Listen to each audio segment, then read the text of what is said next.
Assalamualaikum warahmatullahi wabarakatuh. Apa kabar sobat sekalian? Jumpa lagi di channel Enerpol. Kali ini kita akan membahas berita hangat, yaitu PDIP ya. PDIP ingatkan pesan Megawati untuk Jokowi soal Capres 2024 ya. Apa pesannya? Dan ini kita ketahui ya, memang kalau sudah berpesan begini ya pasti ada pelanggaran yang sudah dilakukan atau potensi yang akan pelanggaran dilakukan, sehingga perlu diingatkan bahkan dari ketua umumnya sendiri, yaitu dari Megawati. Langsung saja kita baca dan kita ulas sesuai yang dilansir oleh cnnindonesia.com. Jakarta, CNN Indonesia, politikus PDIP Deddy Sitorus mengatakan Ketua Umum Megawati Soekarno Putri tak ingin Presiden Joko Widodo menggunakan instrumen kekuasaan untuk menguntungkan capres manapun di Pilpres 2024. Pesan Ibu Mega juga, kami tidak pernah berharap Pak Jokowi sebagai presiden menggunakan instrumen negara atau kekuasaan untuk menguntungkan salah satu calon manapun, kata Deddy dalam acara Political Show CNN Indonesia TV, Senin. Jadi menyatakan PDIP masih meyakini Jokowi sebagai kader partai Banteng yang akan tetap memiliki tujuan yang sama, yakni mendukung Ganjar Pranowo sebagai capres dalam kontestasi Pilpres 2024, kontestasi politik 2024 mendatang. Jadi menampik anggapan sejumlah pihak yang menyebutkan ada ketegangan hubungan antara Jokowi dan Megawati. Ia memastikan keduanya masih memiliki komunikasi yang baik hingga saat ini.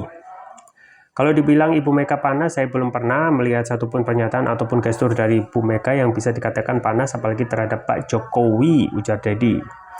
Dalam kesempatan yang sama, tenaga ahli KSP Johannes Joko menegaskan Presiden Jokowi sudah terang-terangan dalam pidato kenegaraannya beberapa waktu lalu yang menyampaikan bahwa dirinya tidak memiliki kepentingan khusus dalam Pilpres 2024 ya.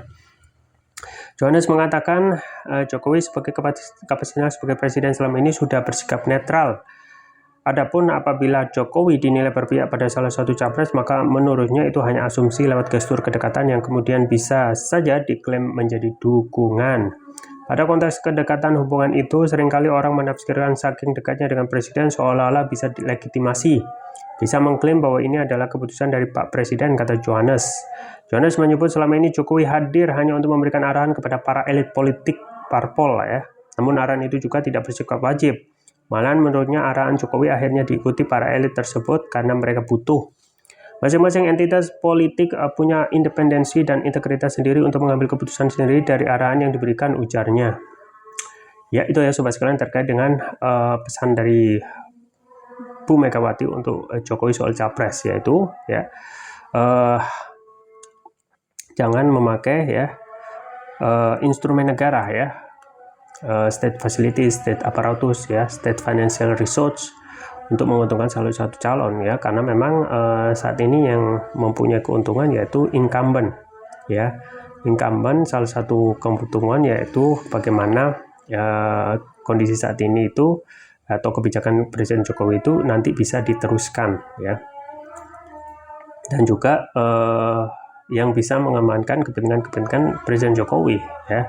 Maka ketika potensi ya resource itu didapat, yaitu financial, instrumen negara dan lain sebagainya, itu rawan sekali untuk disalahgunakan untuk cenderung pada sosok calon tertentu yang akan menguntungkan kepentingan kekuasaan. Nah saat ini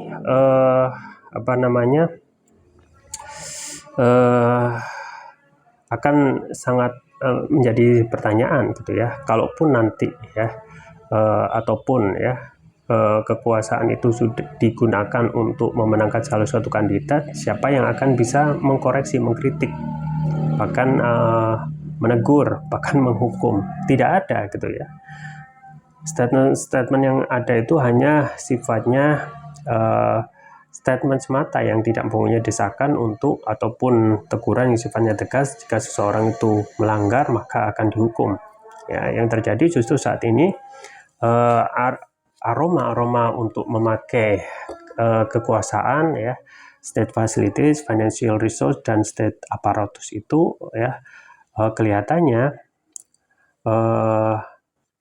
pasti akan dipakai gitu ya. Dan indikasi sudah banyak ya, sudah diketahui dan menjadi rahasia publik.